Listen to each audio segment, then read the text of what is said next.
There is a hole in my ceiling. It's not too big, only about the width and length of a pencil. I didn't notice it when I was looking the house over for purchasing. The real estate agent didn't mention it either. I'm not exactly too sure why I am writing this, maybe just to get it off my chest, you know? I don't like to stand too close to it. I get this feeling like something is looking at me and doesn't want me there. I'm sure it's nothing, just paranoid. I wake up in the middle of the night in a cold sweat. The hole is in the corner of the master bedroom. They say that you can't sleep if someone is glaring at you. I'm sure I'm just being paranoid. When I wake up during the night, I hear creaks and thuds coming from up in the ceiling. I always rationalize it to be rats in the attic or the house settling. It is an old house, but some nights I'm not too sure. I finally called the previous owner of the house to ask about it. I asked them if they had previously had a problem with rats scurrying around in the attic. The line went silent, then the person on the other end said something that chilled me to the bone. The house doesn't have an attic, it's all one floor. I thanked them for responding and hung up the phone. Rationalization time again. It could still just be the house settling. My paranoia was obviously getting to me, the feeling of being watched was getting stronger. I found it hard to sleep at night now. I can't take this anymore. I didn't want to look before, but I've just got to make sure it's nothing and I'm just being paranoid. I got out of bed and grabbed the flashlight from off my bedside table. I strode over and pointed it straight up the hole. Nothing. There was nothing there, like the light just disappeared into complete blackness. I laughed and assured myself that it really was just me being paranoid. That is, until I thought I saw movement out of the corner of my eye. All the hairs on the back of my neck stood up in attendance. I moved away from the hole slowly, watching it for any signs of shifting at all. There, at the left corner, something moved. I bolted out of the bedroom, flashlight clutched tightly in a fist. I'm just being paranoid, I'm seeing things. It's late and I'm having sleep deprivation. Rationalize, rationalize, rationalize. I slept on the couch that night, too scared to go back into the bedroom. I woke up early that morning, having had a good night's rest without the feeling of being watched. I felt safer during the day. I grabbed a hammer from the garage along with a little ladder. I was going to see what was up there. I arrived inside the bedroom and placed the ladder under the hole. I raised my hammer and hit it against the ceiling plaster. There was a dust shower as I went along, making the hole large enough to climb through. When I was done, it was big enough for one adult at least. I climbed the last rungs of the ladder and dragged myself up through the enlarged hole. When I got up there, the smell hit me like a sack of bricks. The smell was absolutely rancid. I clicked on my flashlight and gagged, inside churning at the sight. Dead rat bodies were strewn everywhere, torn apart with blood anywhere it could reach. I, being terrified as I was, scrambled back down the ladder. That was horrifying. I didn't care what had done that, I only knew I had to get out. I had to get out. I packed everything in such a rush, I'm sure I forgot quite a few things there. I shoved everything into the back of my truck. It didn't look like an attic either, now that I think about it. Just a hollow space between the ceiling plaster and the roof. I didn't stop driving until I was a few miles away from the house. I didn't want to be in there with whatever else was already there. I booked a room at a small motel in some town where I had stopped. I called the real estate agent that had sold me the house and told them that I wasn't interested anymore. They could sell it to some other sorry bloke. Please, if you're reading this, don't buy new houses without checking everything first. And if there is a hole in your ceiling, don't just think it's nothing. Ask around, investigate. If it really is nothing, then you will be far luckier than I. But if you ever start hearing noises or feeling watched, get out. Don't look into it, don't rationalize anything, just get out.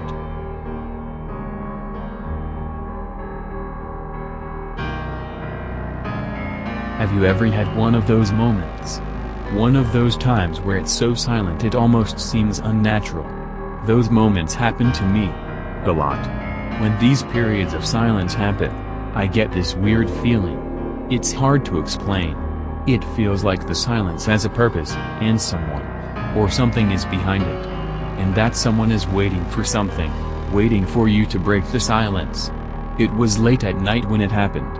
I can't remember the time exactly, but I'm guessing it had to have been around 11. I was writing a letter to my brother when one of those moments happened. They're hard to notice, and are usually ignored. But this one wasn't. The only thing making any sort of noise was the light clicking of my clock. No crickets outside were chirping, no leaves rustling, nothing but the ticking of the clock. I noticed the silence but didn't think much of it and kept writing. The clock stopped ticking. I looked up at the clock, it was still moving. But the familiar clicking had just stopped. Again, I made nothing of it and started to write, but the silence was uncomfortable. I felt like I needed to say something, to break the silence. But this feeling came, and told me not to. This was the feeling I had described earlier. This feeling grew stronger and stronger. I felt now that the faint sound of the pen upon my paper was too much now. Too afraid to break the silence. I didn't break that silence, but something else did. A thud on the roof of my home startled me, but I still had that feeling and remained silent. Another thud. I sat in my chair just waiting for another thud. Not knowing what to do. The clock started ticking again. But the ticking didn't seem normal. It was going slower and slower. Another thud on the roof. I got the courage to stand up and examine the clock. Being as quiet as possible, I crept over to it. I reached out to touch it. When I did, it fell off the wall, and shattered into pieces on the floor. I had broken the silence. The thuds on the roof started, but I soon realized them to be footsteps. They grew more frequent. The sounds on the roof didn't stop until they were right above my head. It fell silent. I was standing, frozen in motion. I knew if I were to make one sound, it'd be over. So I waited. Waited for the thing on my roof to make the next move. I stood, waiting, for God knows how long. It seemed like hours. Just waiting for a sound. So much time had passed now that it seemed the thing on my roof had gone. I was still scared to make a sound, but I knew I couldn't stand here forever. I took one step. I had broken the silence. That one step was the worst decision I'd ever made. Thud. Thud. Thud. It started to run. I heard leaves crunch as something landed on them. I ran. I ran to my room and locked the door.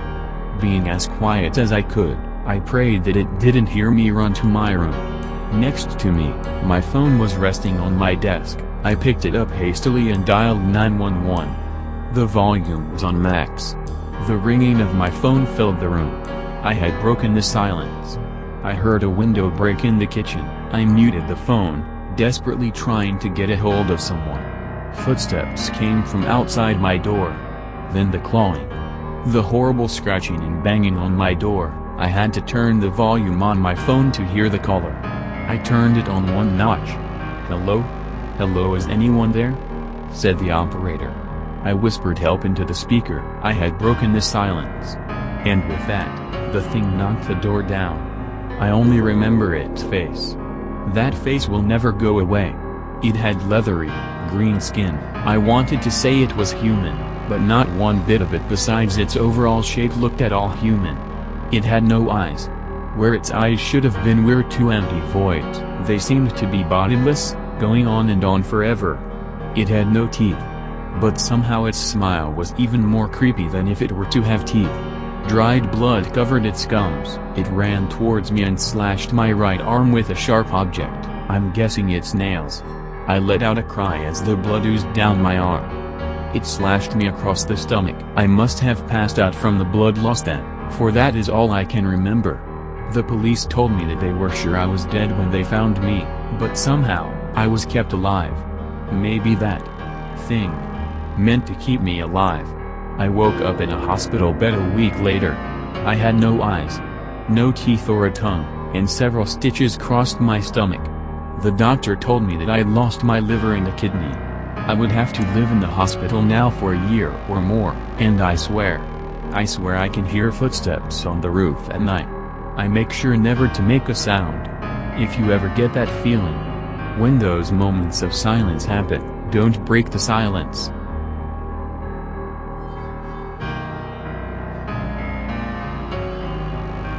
Chapter 1. The sounds of people screaming filled my ears and a dull pain was throbbing in my head.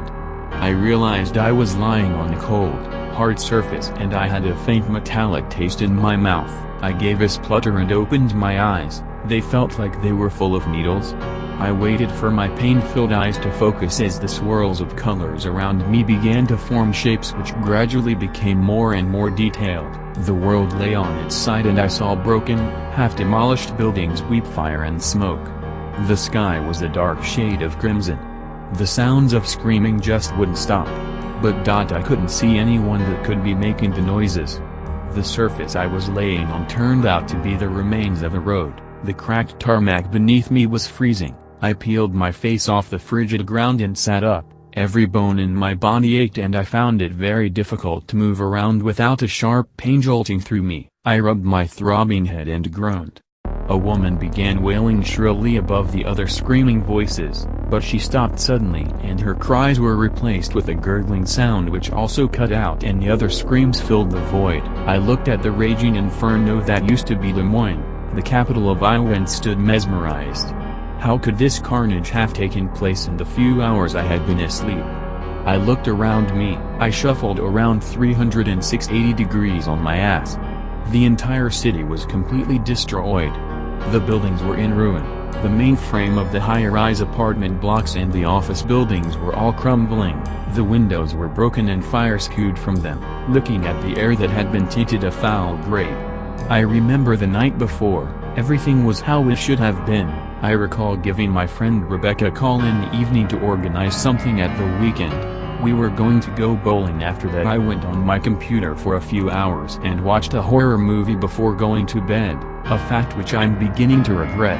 With the thoughts of demons and killers racing through my head, I called it a night and fell asleep in an instant. The fear of a murderer residing under my bed had long since vanished. If something was wrong, or if something happened, I would have known right away. The apartment I live in overlooks the whole city and the walls in my room are paper thin, so the slightest little noise, every scratch, every bump, everything. There is no way this could have happened in such a short space of time without me knowing about it. Unless I had been asleep for much longer than I thought. Yes, perhaps I was drugged or maybe I had been hit over the head. That would explain me being slumped down on the tarmac. That fucking tarmac was so damn cold. That couldn't have been the case though, unless I was kept under constant sedative for a very long period of time, which seemed rather pointless to me if I was going to be dumped into the street anyway. There is still no way in hell that the entire city could have been destroyed in the time it would have taken for me to wake up. So what the fuck could have done all this? The screaming never stopped. With a great strain I crawled on my hands and knees and awkwardly pulled myself onto my feet, and that's when I noticed it. The tarmac around was covered with dirt. I mean plastered, buried. There was just dirt everywhere as far as the eye could see. All except the one little area I had been lying in. I froze in place. For some reason I did not like the look of it at all. There was something, I don't know how else to say, wrong with it. The dirt was heaped very evenly as though someone had carefully applied set amounts to set areas of land and then leveled them out with utmost perfection. It must have taken God knows how long to do. How would someone even go about doing something like this anyway? What would they need to put dirt on the ground in a city for? It's not like any crops could grow in the middle of the road. And, the question that made me shudder the most, why? I had a niggling feeling in my head, an instinct if you will, to stay away from the dirt, not to touch it no matter what. I didn't know why I felt that way, but I usually follow my gut with these sorts of things.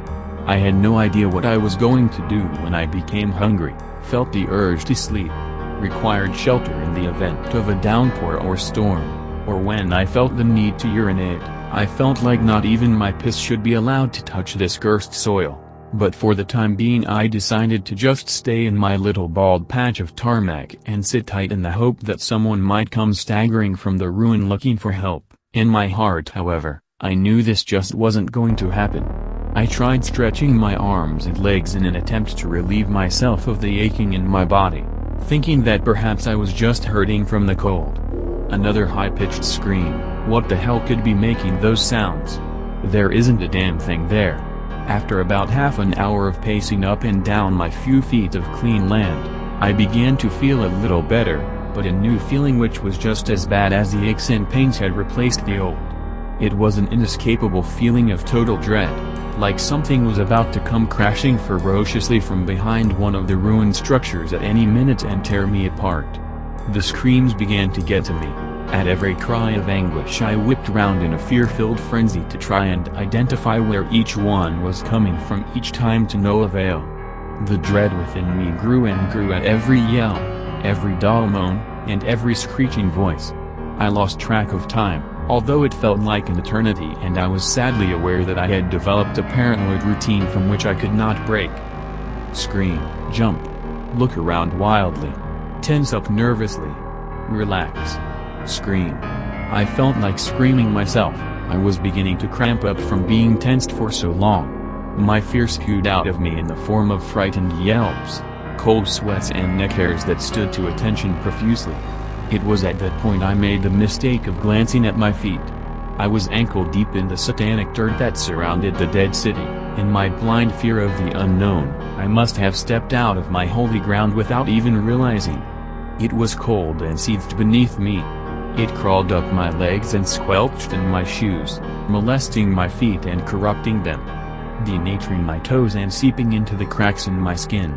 I felt a warm release slip down my leg and I vomited. The vomit rested on the surface of the dirt and swam there for a moment before bubbling angrily, turning black and becoming part of the shadowy mass below. I just stared at where it had been and gave a feeble yelp before the world defocused and I lost all consciousness. Chapter 2. I awoke with my head once again throbbing madly, and to my dismay I was greeted by the sound of blood-curdling screams, now louder than ever. It had become very dark and somewhat humid. Where the fuck was I anyway? There was a faint orange glow coming from somewhere in the distance. It wasn't much, but it was enough to faintly see by, after a few hours of optical adjustment that is.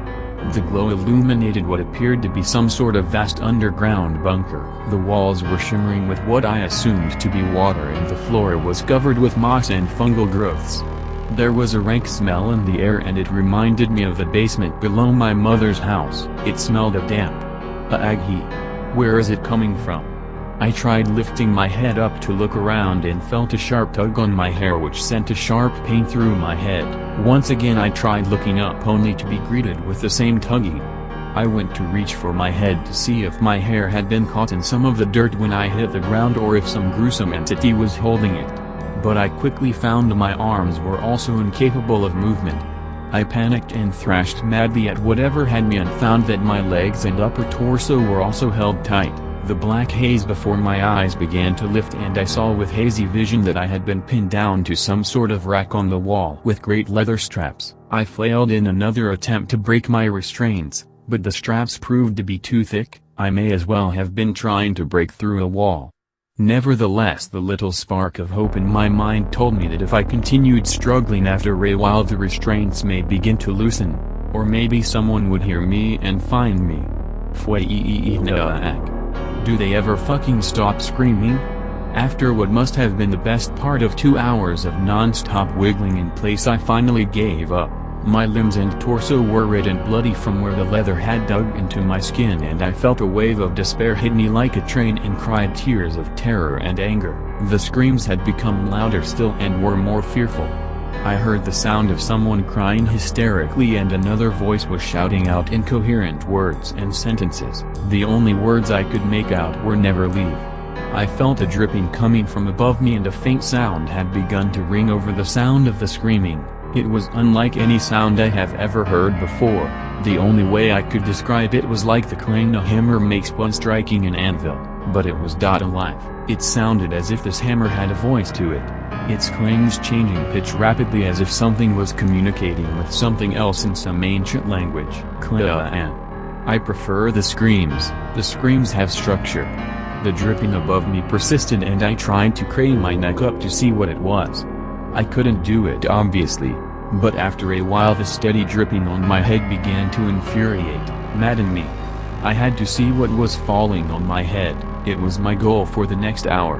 When I finally stopped trying to look up at the ceiling all the muscles in my neck were pulled and aching horribly. I looked at the orange light again and noticed it had gotten slightly brighter, like it was moving towards me. I dismissed it and decided to try and get some sleep.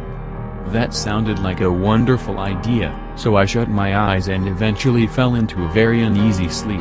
In my dreams I heard screaming and clanging. Chapter 3 I was awoken by an ear-splitting wail, much louder than the other screams and close, very close. My eyes shot open and the light hit me like a fucking train.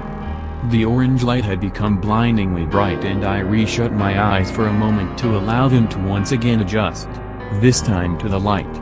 I slowly opened them again and saw that it was emanating from the ground. The underground chamber had been illuminated except for the ceiling. I looked down the corridor and I gasped in horror.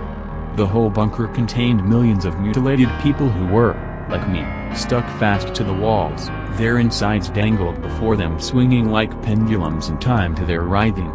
Many of their rib cages had been forced open, exposing their vital organs, the broken pieces of bone digging into their lungs and parts of their livers. A pool of blood had gathered at the feet of every one of them and I saw that the water on the walls was not water at all, but rather blood and various entrails scattering the walls and floor. Why? Why indeed, my unfortunate friend? Why indeed? I was in shock and all that every single one of these poor souls was still alive and all the while screaming.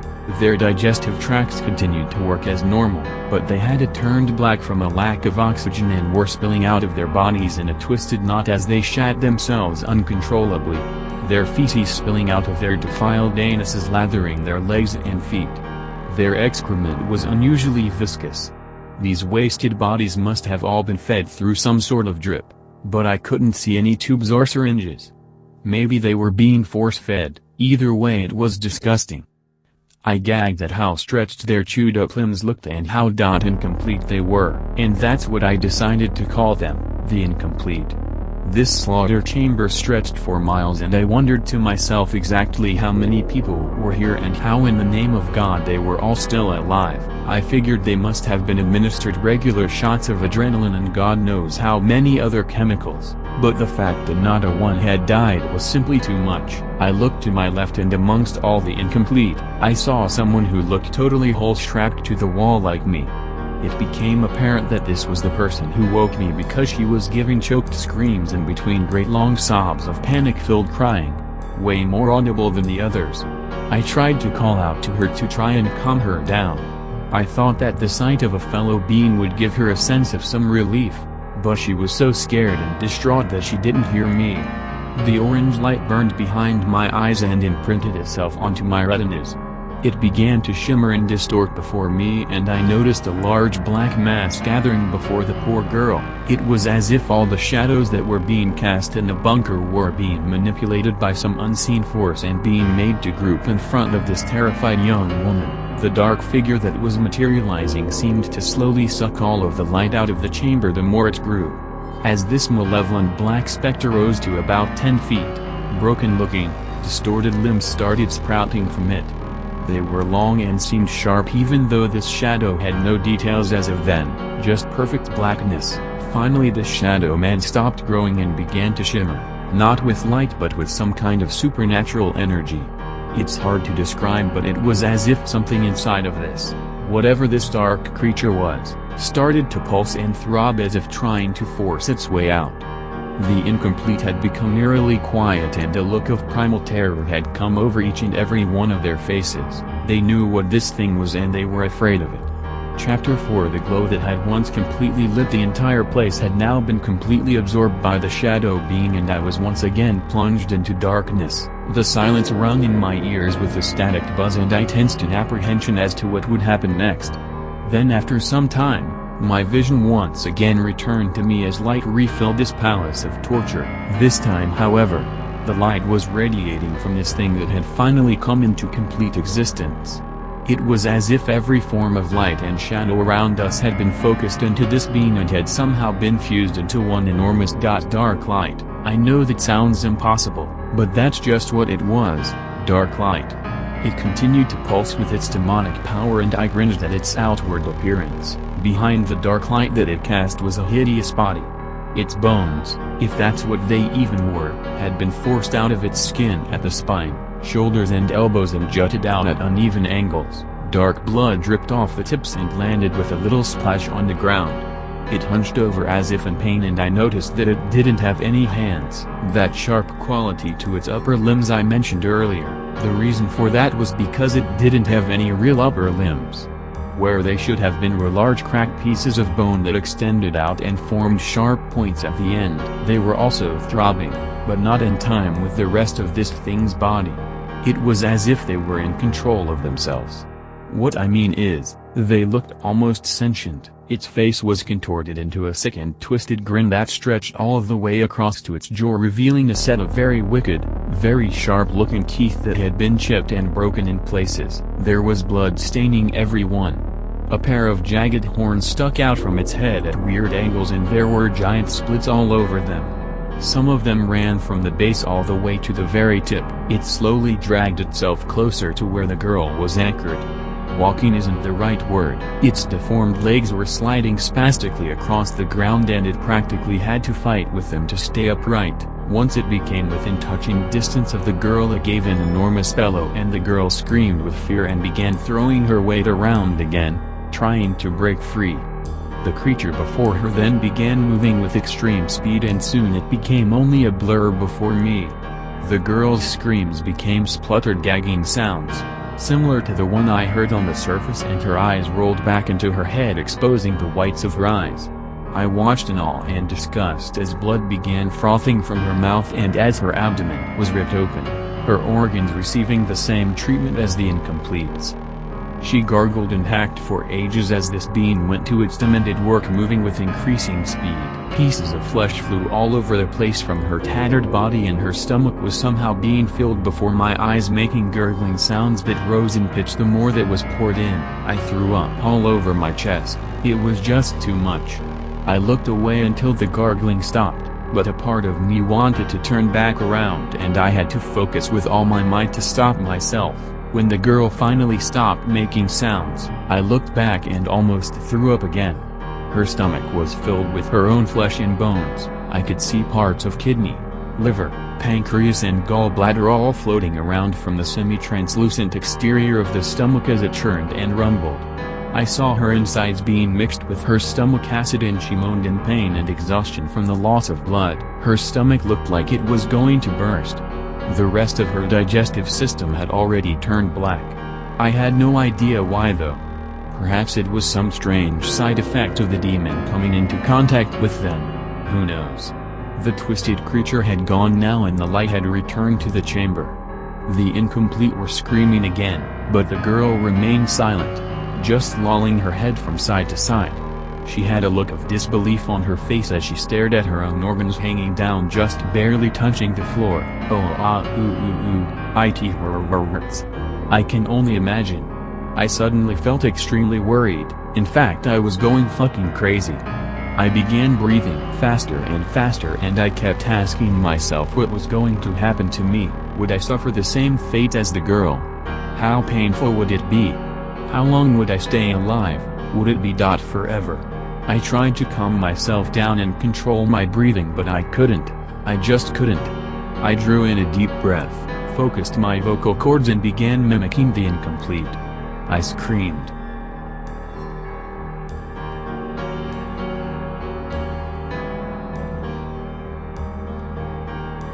Chapter 5. I screamed and shouted at the top of my goddamn lungs.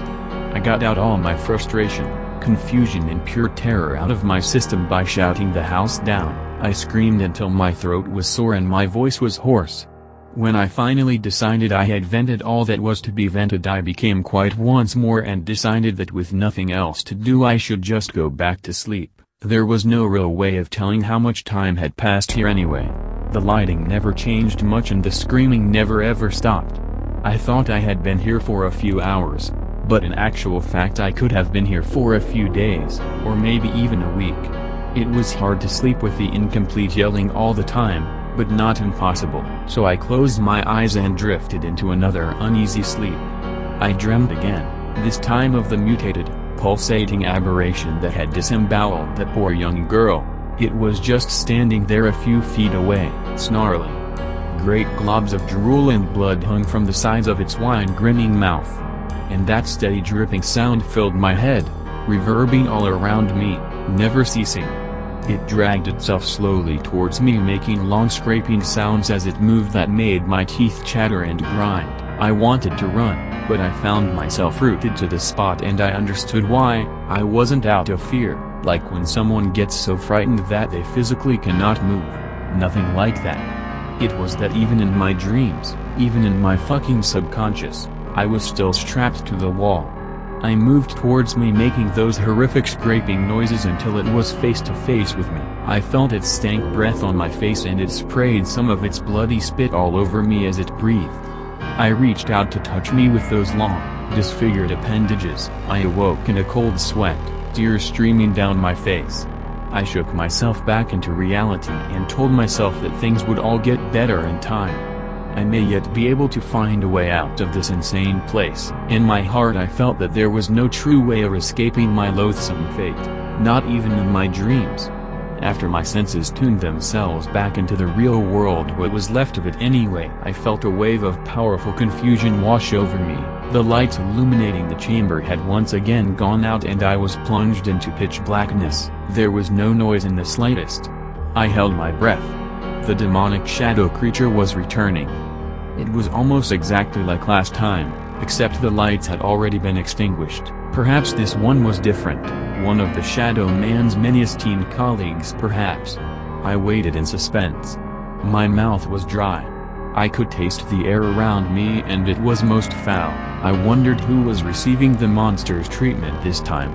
Poor bastard, whoever they were.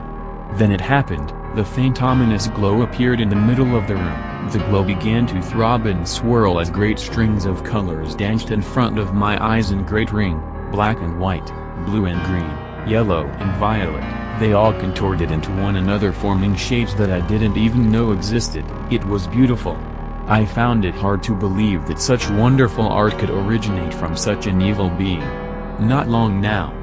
The ball of glowing light majestically began to grow and pulse faster, just like last time. Oh shit, why am I sweaty? Its presence began to engulf the chamber, and I heard frightened gasps echoing around me, but no screams, just like last time. Please go away. Contorted limbs, bent ligaments and exposed bone began to form from the swirls, making cracking sounds with every twist and jolt, just like last time. I don't want you to live. I don't want you to live.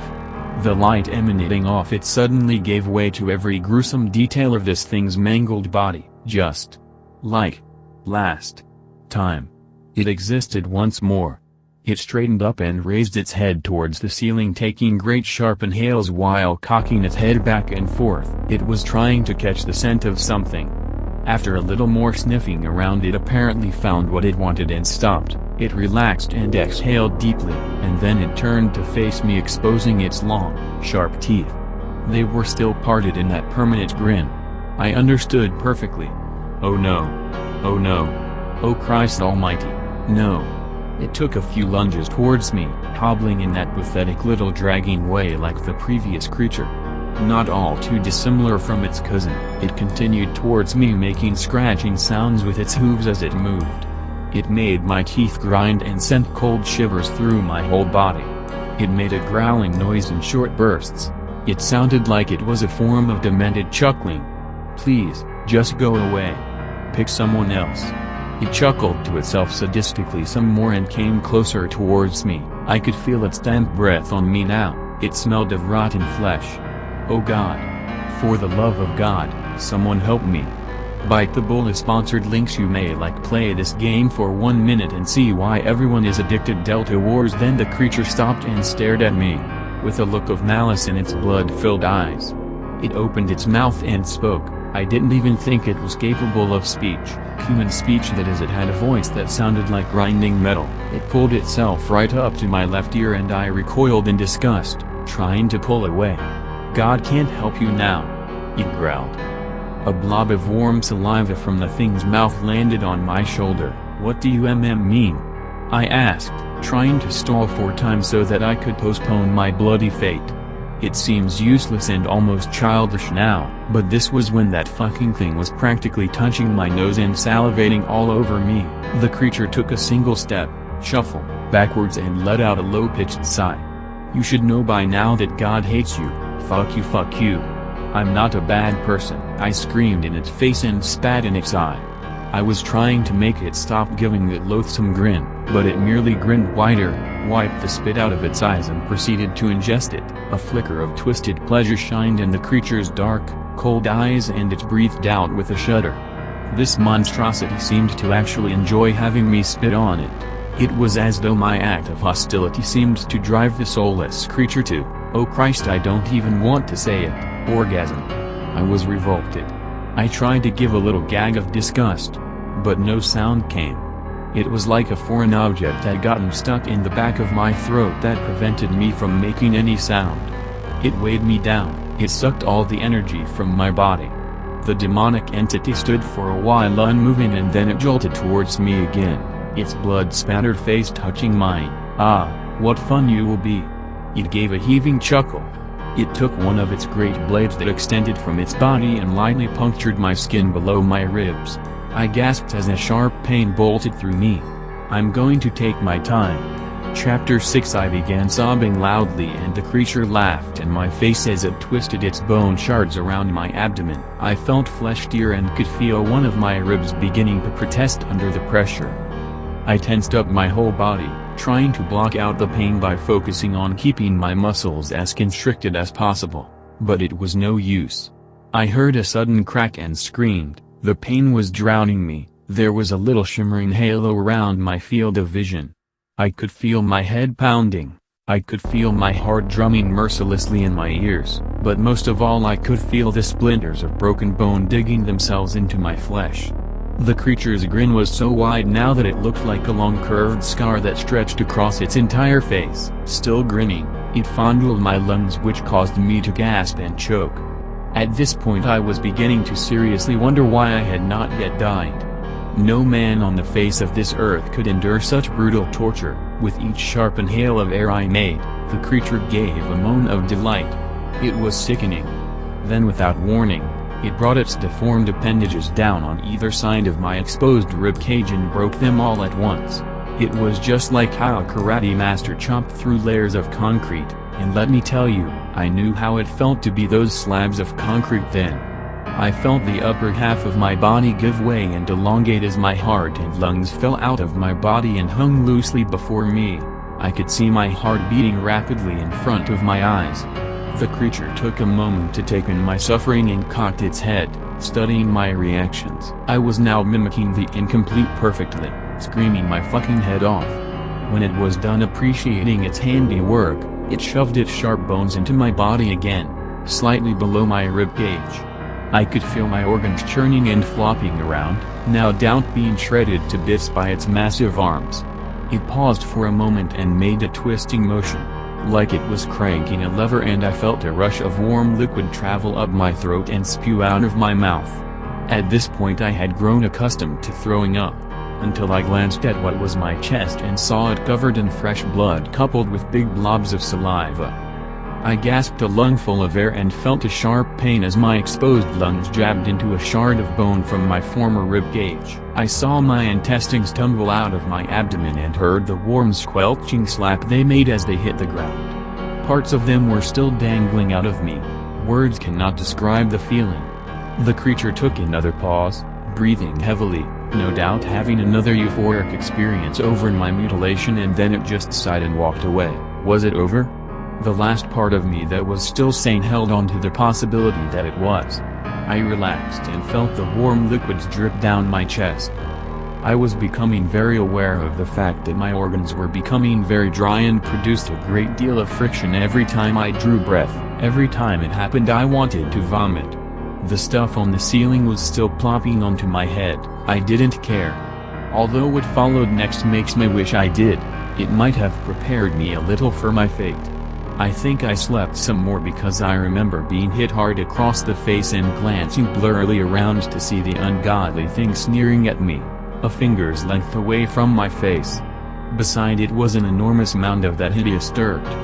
There was a steady trickle coming from the ceiling, adding little amounts to the already gargantuan pile. All of a sudden I realized that the ceiling wasn't the ceiling at all, but rather the ground.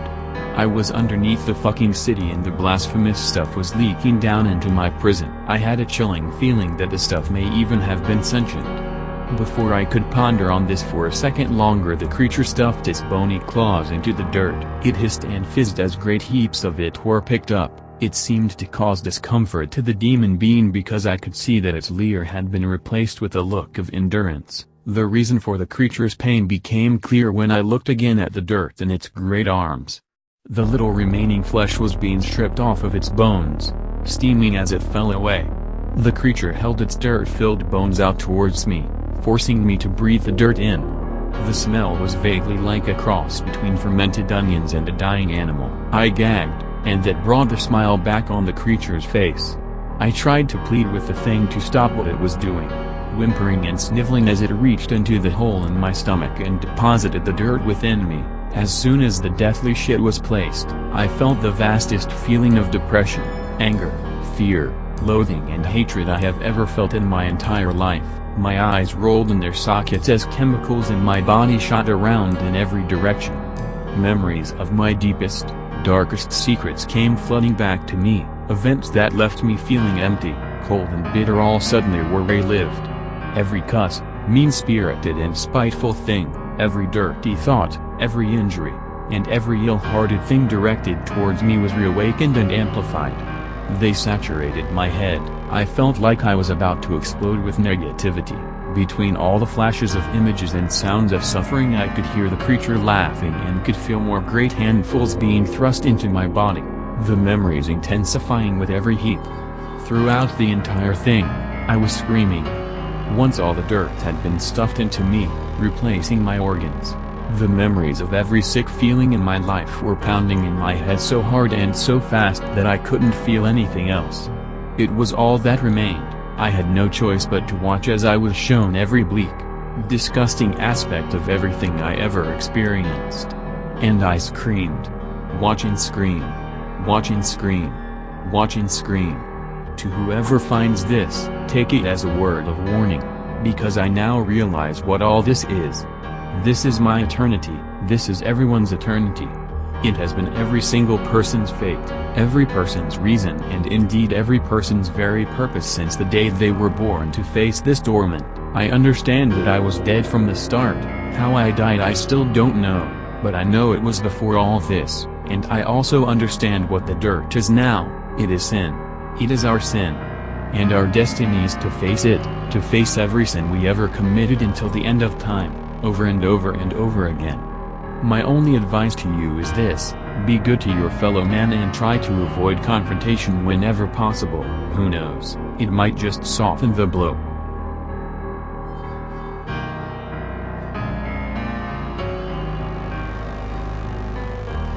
It still seemed like only yesterday that Louise was reported missing.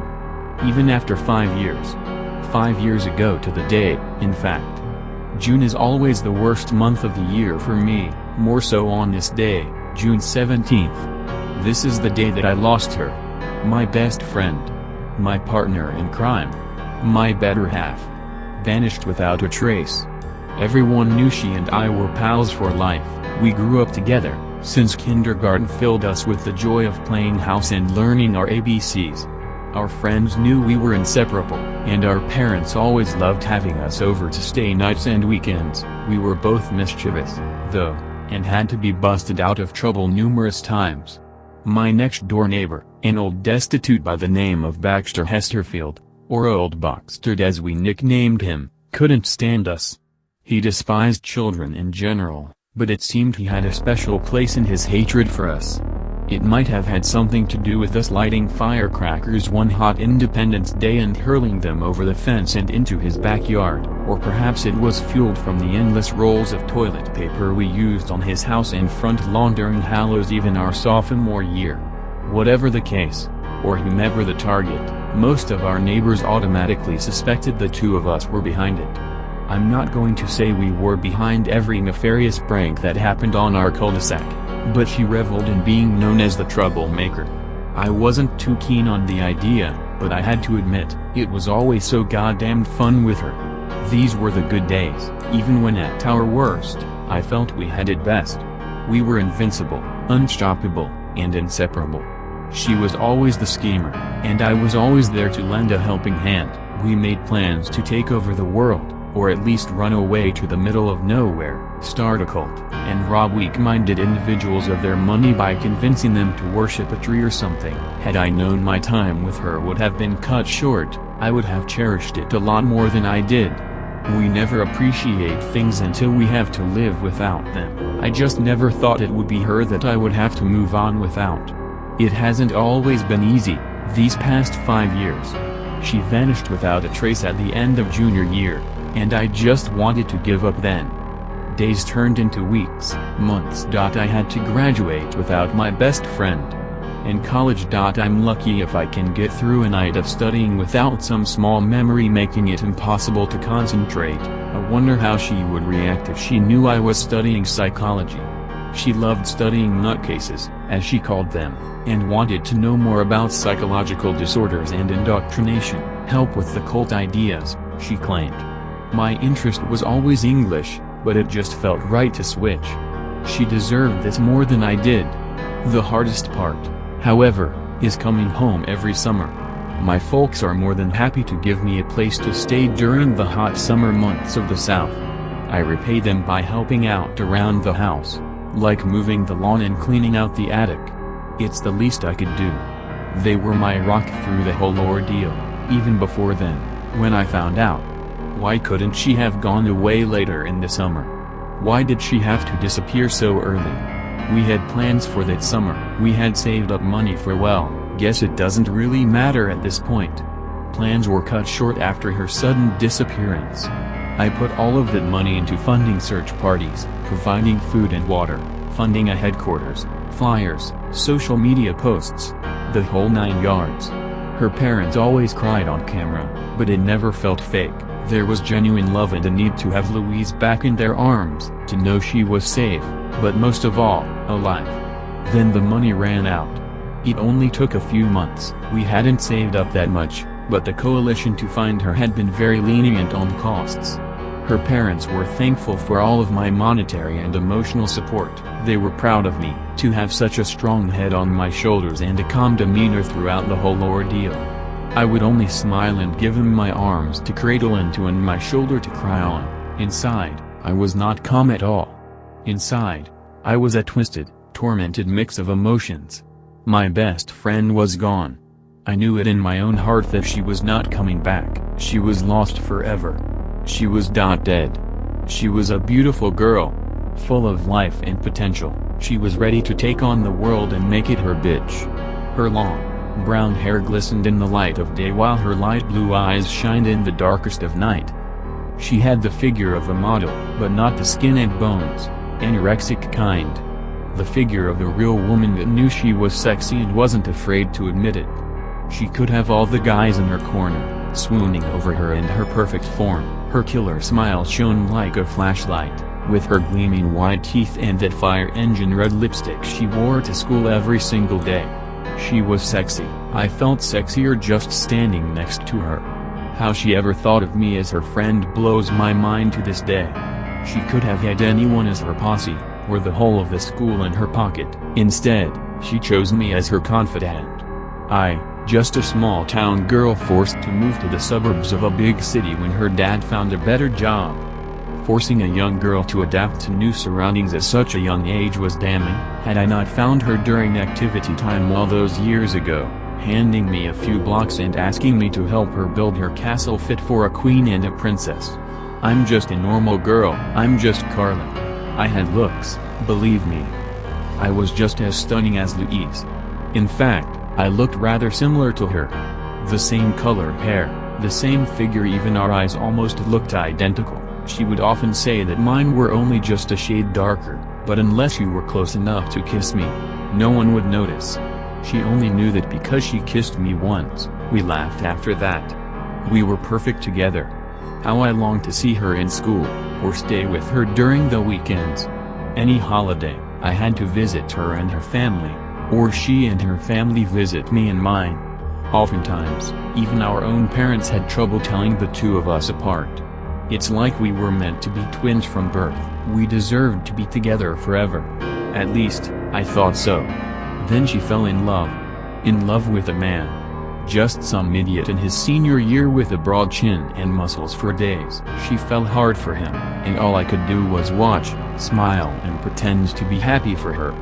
Maybe if I had stopped pretending and actually told her the truth about how I felt, then all this could have been avoided. I loved her. I wanted her to be more than just a friend. I wanted her to be my girlfriend. I had told her once how I felt about dating and relationships. She knew about me, smiled, and hugged me, saying she supported me no matter what. As happy as that made me feel, it also sunk my heart to my toes. Support did not mean empathy. She didn't feel the same way I did. I guess I should have guessed that, her being with him. But maybe I hoped that would change her mind. Maybe I hoped she would love me, too. But no. She was in love with that idiot. How could she fall for that man? What about me? I was much better than him.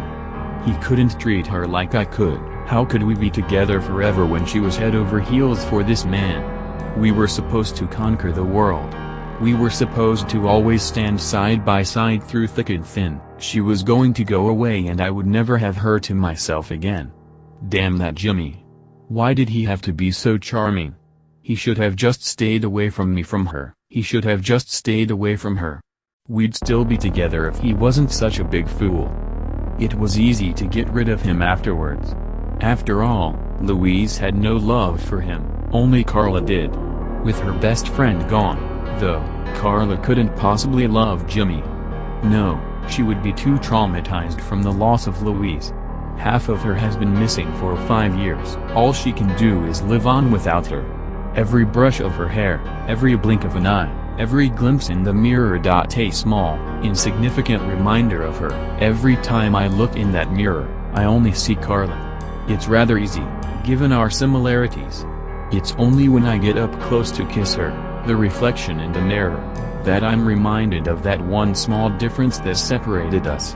Her eyes were definitely a shade darker than mine. June 17th is the only day of the year I give myself pause. On this day, I'm reminded that years ago, there were once two of us.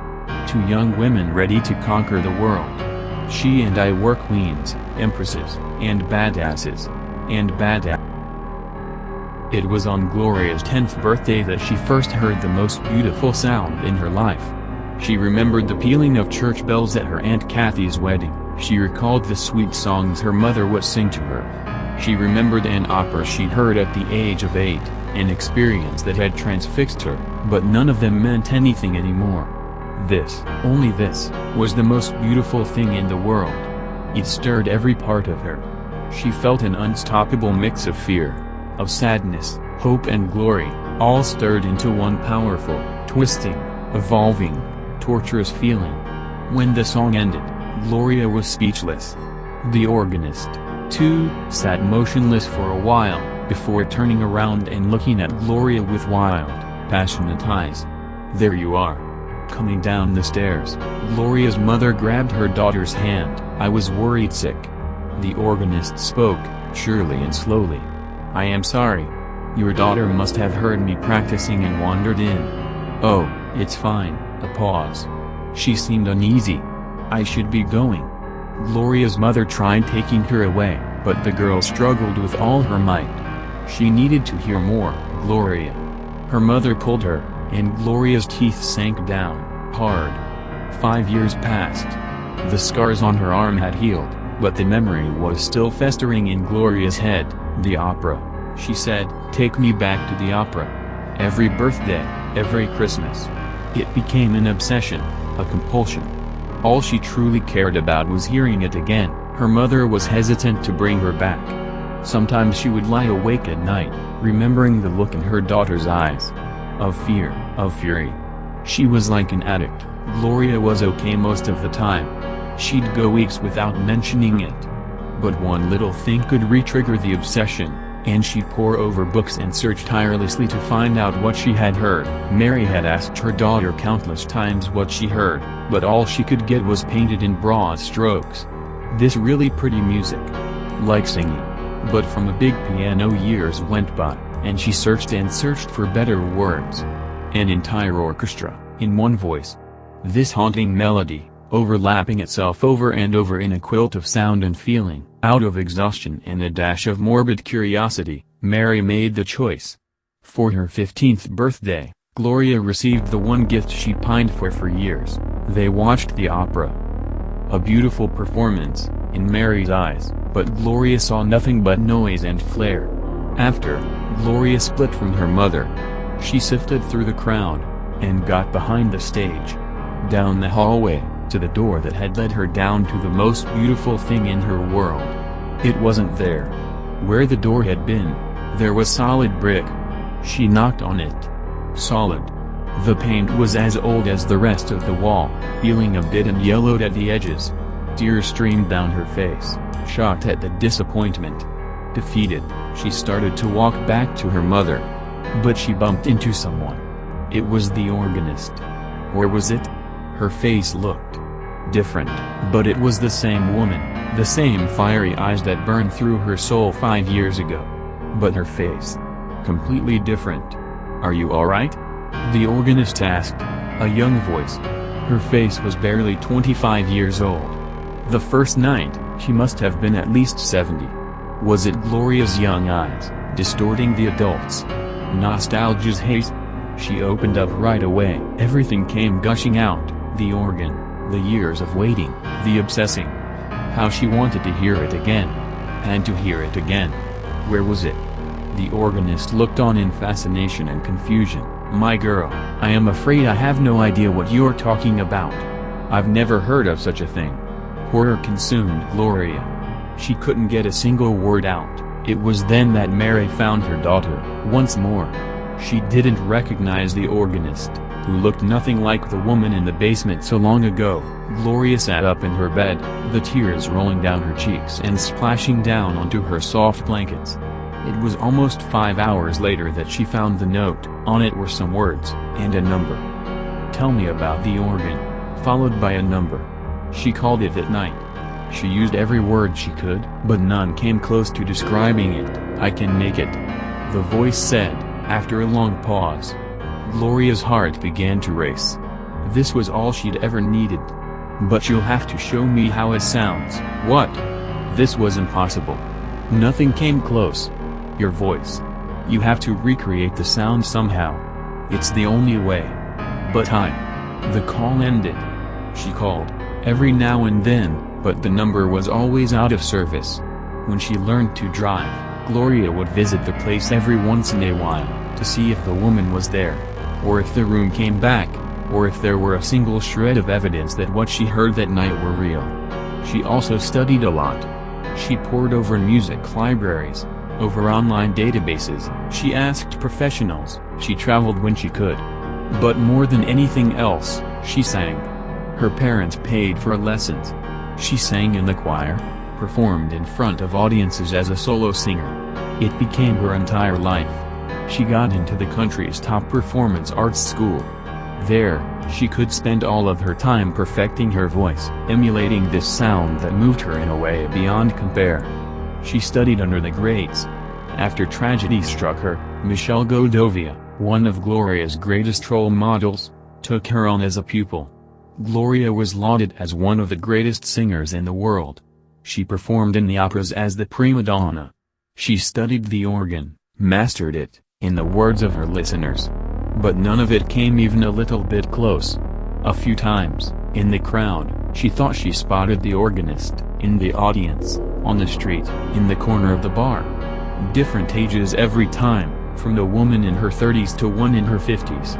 At 25, she was alone. Her personal relationships had crumbled. The one woman she had been close to, her mother, had been taken from her in a fatal car accident 3 years back. Her obsession drove her away from ever getting close to another person. Her skill eclipsed that of her tutors.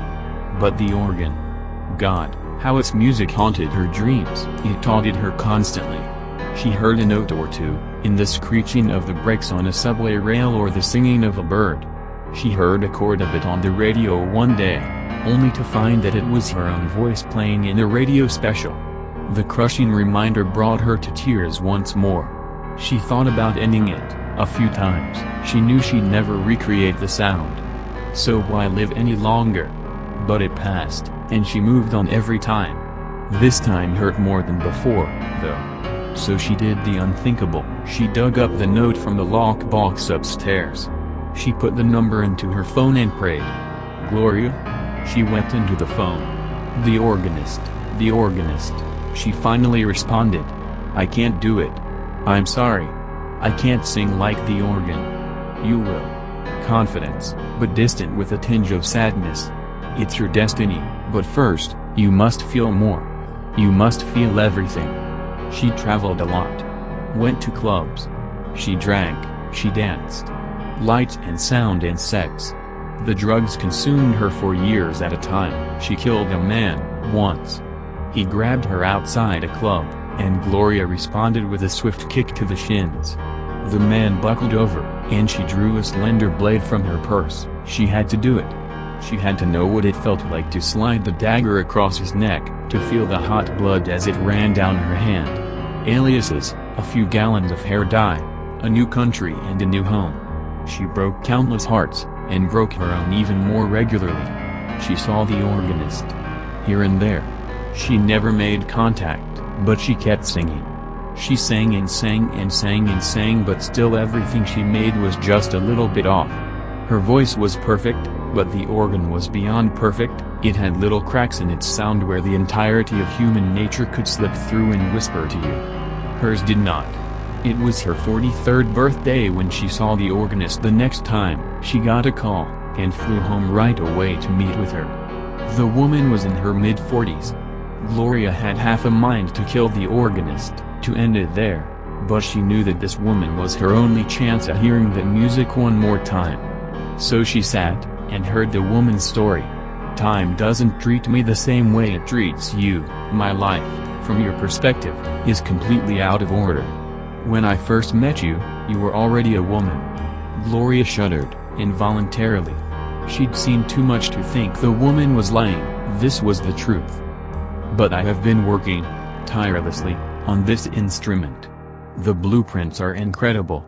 Would you like to see them? Yes. Finish your drink first, then I'll take you there. In her excitement, it took Gloria until now to notice that there was something in the drink. She stood up, and her world went dark. When she came to, she opened her eyes to darkness. It took a few minutes for them to adjust. She could just barely make out the shapes. Stacks of papers, boxes of tools and odds and ends taken from furniture and toys and machines. She tried to move, but she was tied down to the table with leather straps. She made out a figure, hunched over in the darkness. Its hands moved frantically to and fro. I've waited for years, Gloria. I've been watching you. I've killed for you. I've killed myself for you. Over and over again. Playing with fate. Crafting you into my perfect being. The organist stood up, and turned around. You're just in time to see me finish it. I only need one last piece. She produced a scalpel from her robes. You.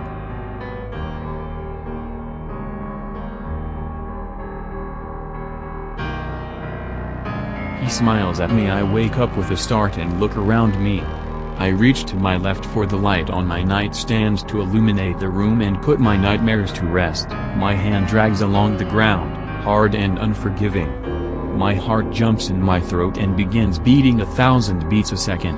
I continue searching until my hand hits something small and rubbery. My flashlight. I nearly laugh out loud. I'm so relieved. My flashlight, because we're camping. I lay back down in my sleeping bag and snort a little, the relief coating me like a blanket. I don't know why I let Derek talk me into camping. He knows how much I hate it.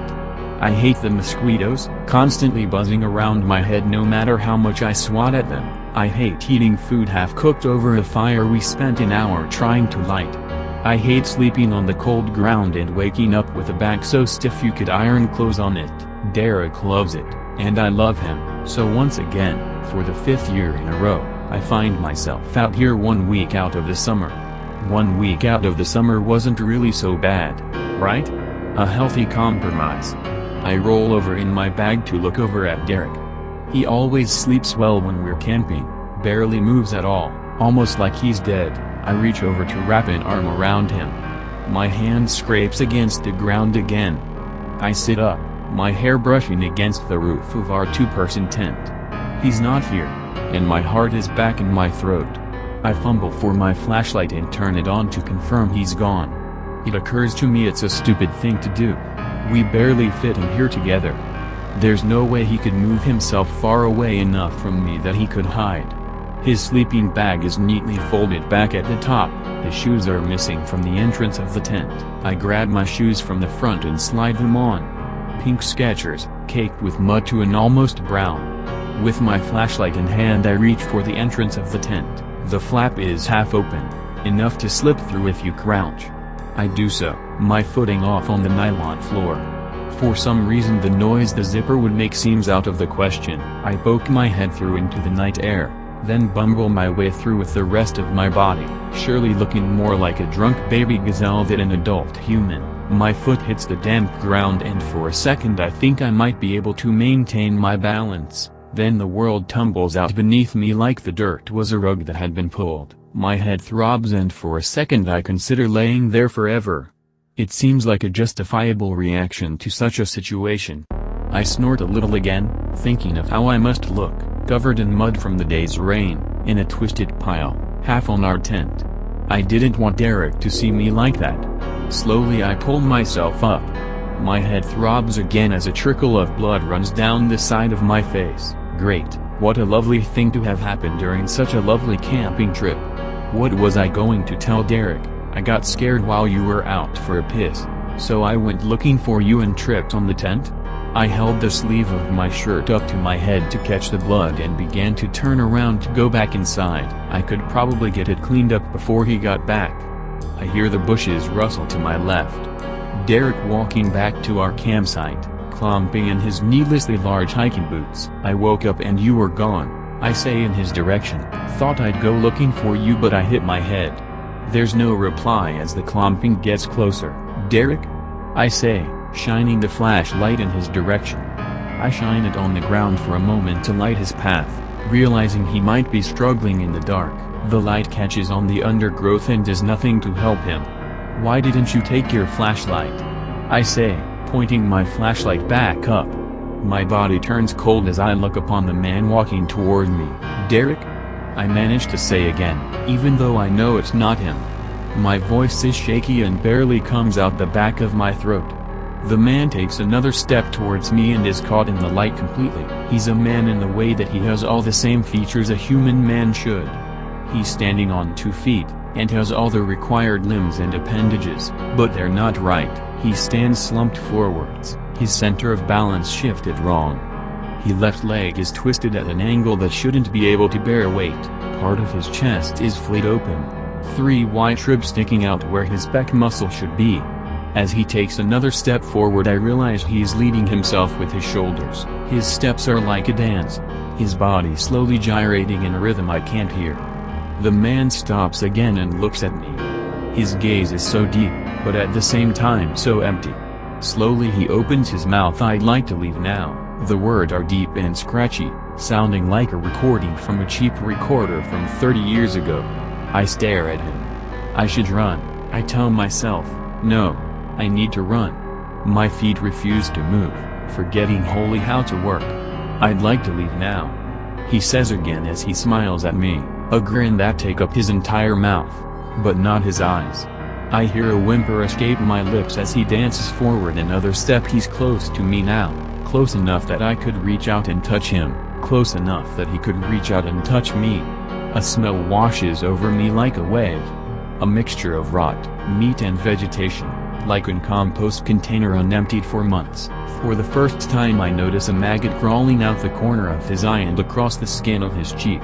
A warm trickle seeps through my pants and down my leg as my bladder lets go. He smiles at me. Rachel. Some warmth returns to my body as the creature's neck snaps to look in the direction the voice comes from. I managed to turn my neck to look as well and see Derek running through the undergrowth. "Rachel, run!" he screams again. As soon as the last word left his lips, his footsteps slow from a run to a walk, so quickly his body surges forward as he tries to maintain his balance. "Rachi!" he whispers, his body lost. I look back at the creature, its gaze trained on Derek now. It smiles at him. "Run," Derek told me. "Run, my legs want to run and run until it's daytime and I'm in town." As I look towards Derek, I know I can't leave him here. I glance around my feet for something, anything. There, a rock. The one I had hit my head on. I scoop it up. It's a good size, 15 pounds at least, and I momentarily wonder if I would have been able to lift it so nimbly without this surge of adrenaline. I lift it and run at the creature, aiming for its head. "Rachel!" I hear Derek scream again, the terror in his voice so sharp it cuts through me. "Rachel!" I open my eyes slowly, one part way, then the other. "Rachel, can you hear me?" The light streams into my skull as I groan. The voice is like a machine gun going off, the bullets bouncing around in my head. I blink until my eyes focus. Derek is above me. A hospital. The name enters in my mind before I really look around.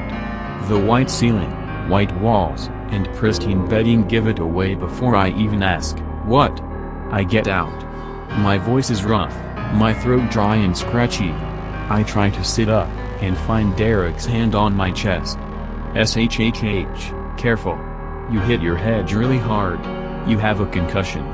"The man." I croak out. "The man?" Derek makes a face, then shakes his head. "I went to use the bushes. When I came back you were on the ground in front of the tent. You fell and hit your head. I called the ranger. He came with a four-wheeler and we rushed you here. You've been out half a day." He nudged my shoulder with his fist. "I know you don't like camping, but you don't need to go that far to get out of it." I stare at him for a moment, then let my body relax back into the bed. I slipped when I first left the tent and hit my head on the rock. Everything after that I hallucinated. I laughed a little, then it spread down my body. I felt tears trickle that hurt down my cheek. I hallucinated it all. What a story this was going to be, I thought.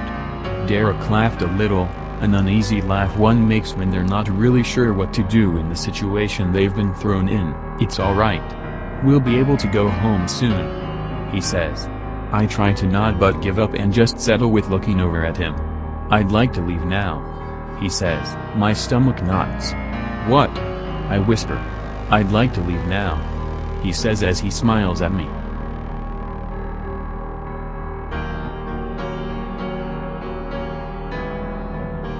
There was once a guy living in our neighborhood named Jimmy. He got picked on a lot for being a confident and funny guy. His mouth tended to get him into a lot of trouble and he seldom learned his lesson.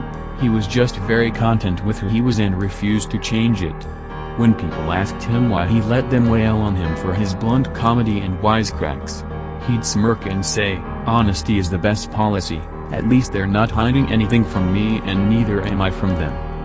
One of the kids he inadvertently pissed off with a rather crude MILF joke was something of a psychopath with a sadistic streak who didn't take kindly to the insult, so he rounded up the other guys who didn't like Jimmy and they cornered him after school in the science room. "Your mouth got you into this. I want you to remember that, Brett," the ringleader told him as he looked into Jimmy's terrified eyes.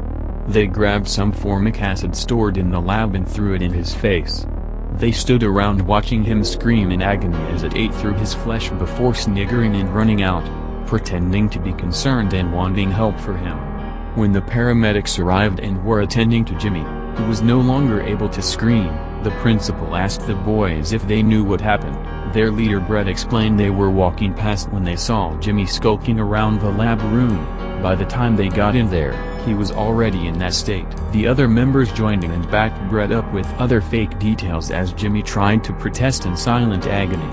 The principal nodded and told them he would speak to them after he had a word with Jimmy and got in his side of the story after he was out of hospital. A few days passed and Jimmy was kept in ICU with bandages on his face. The doctors salvaging what little they could of his face, his vision still intact in one eye and his jaw withstanding despite the loss of flesh. He was still unable to speak and refused to respond to anyone. He just sat there, eyes unblinking and staring at the ceiling, bloodshot and filled with animosity. When he was discharged sometime later, he would not respond to anyone with anything other than the word liars. His social life gone, unable to smile or even crack a joke anymore. He secluded himself in his room and began planning. Sick vindictive thoughts started appearing in his mind. He would get them all one by one, decimate them, slice them, burn them. He waited patiently until the group would be vulnerable, late at night when they said their goodbyes and went home separately. That's when he would strike. That weekend, Brett received a package in the mail. Curiously, he opened it to find a VHS tape with the words "For You" etched crudely onto the front. He put it in and played it. It was a crudely recorded home video by an unknown cameraman who didn't speak at all for the duration of the film. It began with the camera pointing at the date on a newspaper. It was yesterday. As he zoomed out, you could see it was in a basement, a single flickering light bulb hanging above and casting an uncomfortable scene. By the time he'd completely zoomed out, it was apparent this was no normal video. In front of the cameraman and on his hands and knees was one of Brett's friends. He was naked, a dirty blindfold around his face and a crude gag in his mouth. He was covered in blood, horrific burns, lacerations and wounds. One particularly large one on his back stood out that almost looked like a word. The cameraman, with gloved hands, took the gag out of the crying boy's mouth and immediately he begged to go home. Please let me go, man. I did what you wanted. Oh God, Jesse. Mike, Keith. You made me fucking butcher them. I just wanna go home, man. Please. I'm sorry guys. I'm so sorry. He just kept repeating it over and over, rocking back and forth as he did so. Brett's legs began to shake and he felt the bile rise in his stomach. He could see the burned, mangled bodies in the background, the bodies of his friends. All of them have markings on their body and deep, large cuts.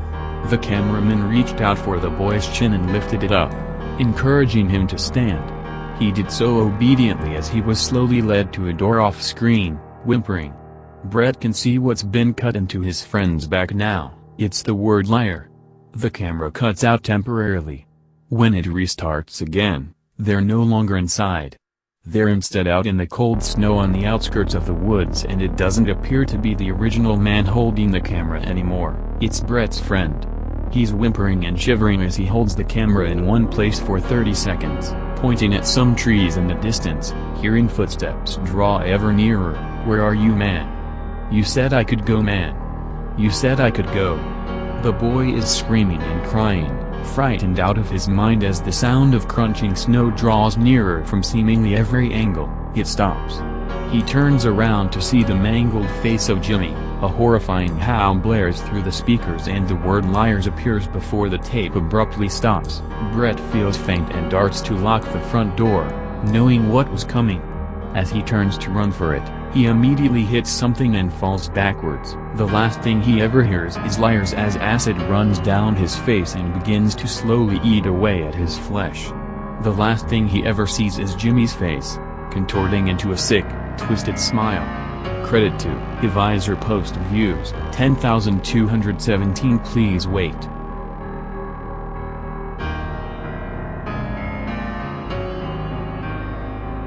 I lived a fairly decent life, well, as decent as it would be for someone of my stature. During my time as a plague doctor in my native country of France, I have had a fairly fruitful venture as a healer of the sick. But, not everyone appreciated my services.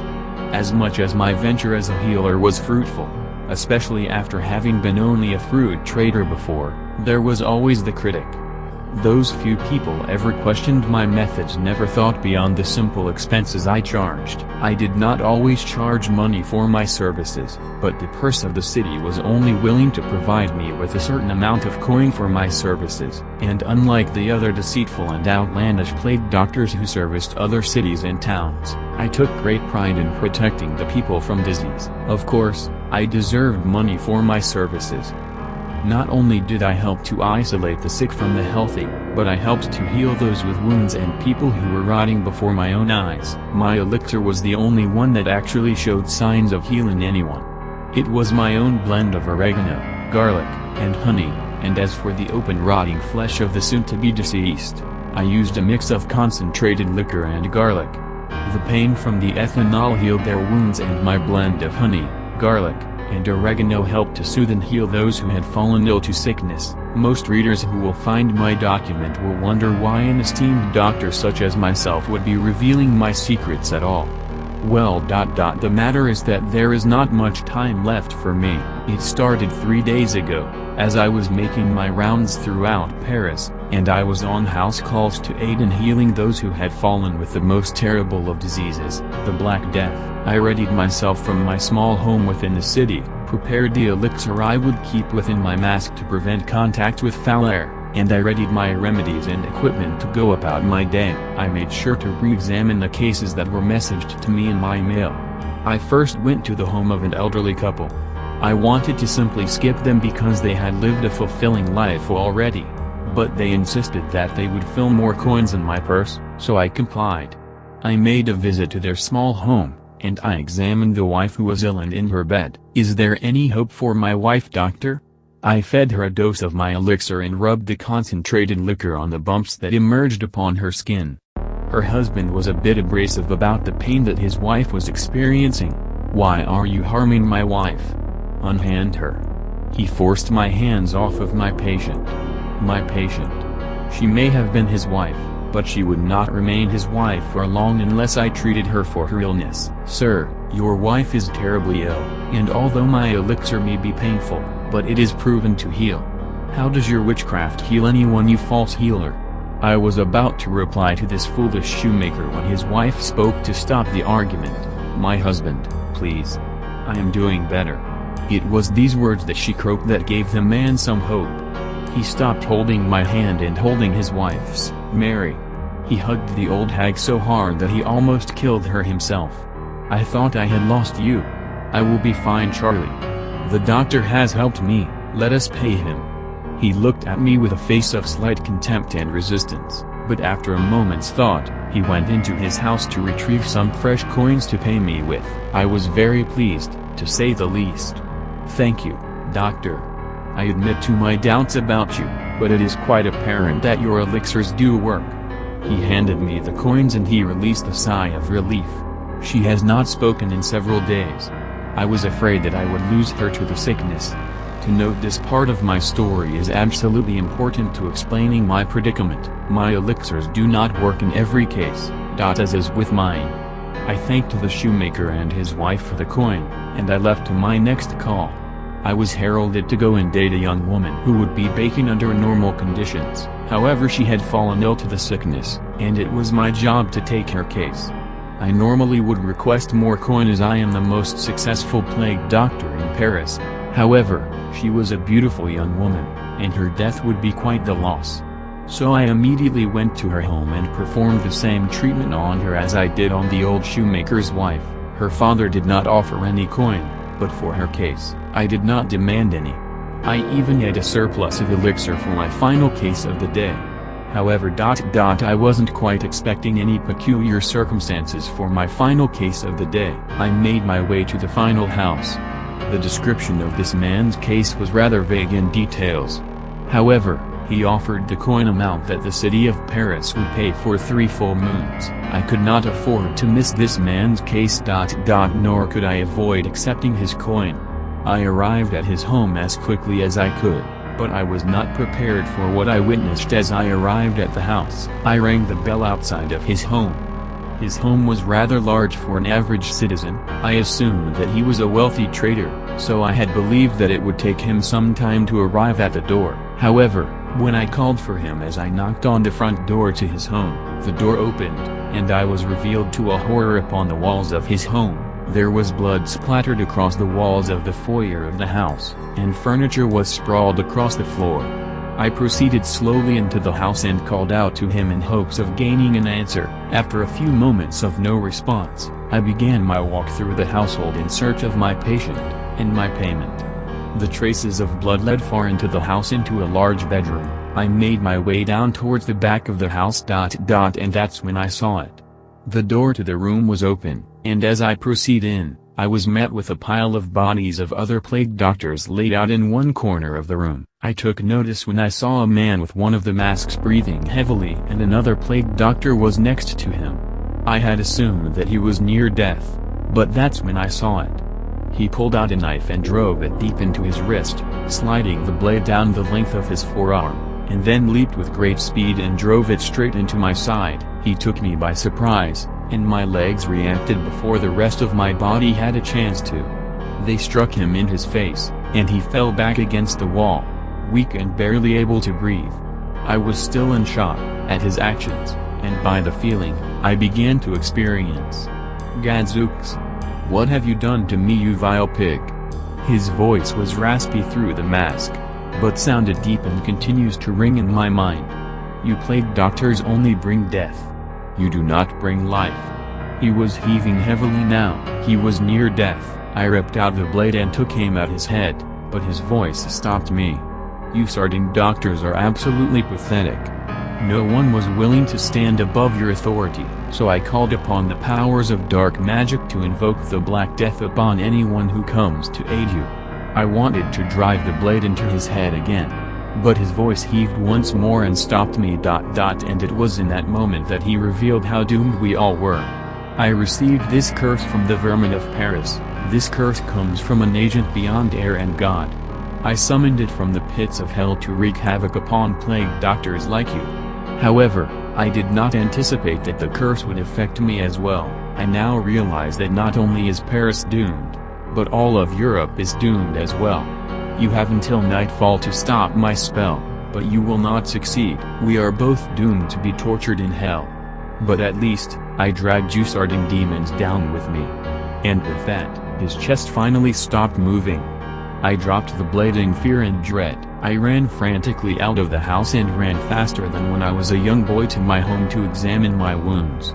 I immediately began to remove my clothing and reached for my elixir and fabrics. I poured the concentrated liquor over the wound and stuck 2 cloves of garlic to the opening of the wound. The pain was very great, but it did not show much improvement. I dressed the wound in fresh cloth and hoped that some sleep would allow time for my elixir to work, but it was to no success. I now have developed a fever, sweating, headaches, my throat has begun to swell, and I am noticing bows forming on the surface of the wound. I now realize that not only am I doomed, but the rest of Paris is doomed. And I never did receive my payment. I realize now how my payment means nothing, and how as much as I pray for forgiveness, I am doomed down to hell for my greed and actions. My hypocrisy should not stand as an example for anyone, but if any survivors read this document, please take heed in my words. Do not believe the words that anyone tells you. This plague will kill anyone who approaches me, and will kill everyone who comes in contact with vermin. Avoid the curse and flee. I do not have much time before I become one of the other bodies that will be burned. I fear for my life and the lives of other, because once the sickness the Black Death catches you you will be doomed to suffering and death. May God have mercy on the world.